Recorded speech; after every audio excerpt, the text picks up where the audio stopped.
Porsche and duck? That doesn't fit together, or does it?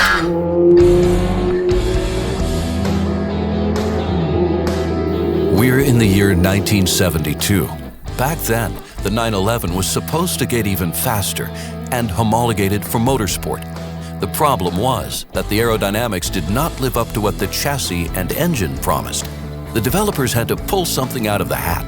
The holy 911 silhouette got a pat on its backside. They called it ducktail. It was a rear spoiler. It created stability and a higher top speed, and even won the designers over.